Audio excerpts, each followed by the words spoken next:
Good morning, konting pasilip sa kung ano ang lagay ng ating patola garden dito. May mga few na tayong na-harvest yesterday, pero ayan, ipakita ko ulit sa inyo kung ilan pa ang pwede natin. So, isa, dalawa. Ito alanganin, tatlo. Ayun, pwede na, tatlo. Alanganin. Ito okay na rin to, no? Ito crooked pero okay pa yan, pwede pa.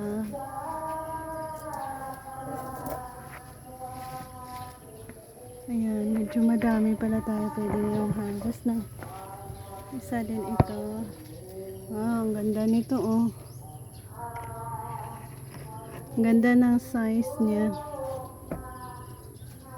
Ito yung mga next few days na naman. So ilan ito, sabay-sabay din sila niyan. So ito din, ito yung mga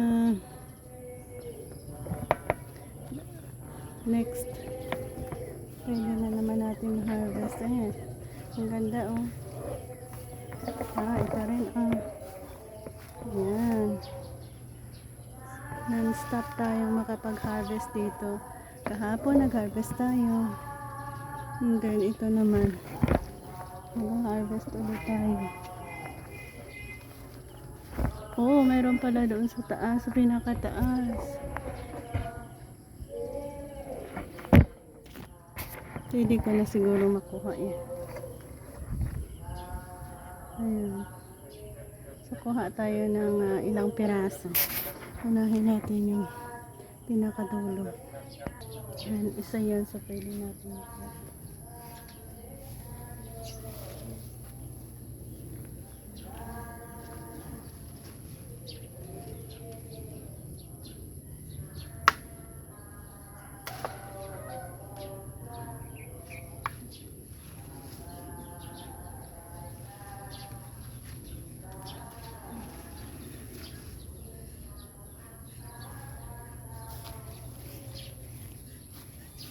Ayan, nakakuha tayo ng dalawang maganda, maganda.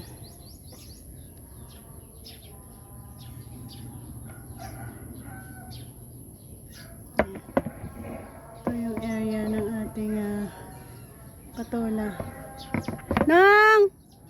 Nakapag-harvest tayo, sapat lang para sa ating lulutuin. So yan, 4. So again, indeed, blissful kita.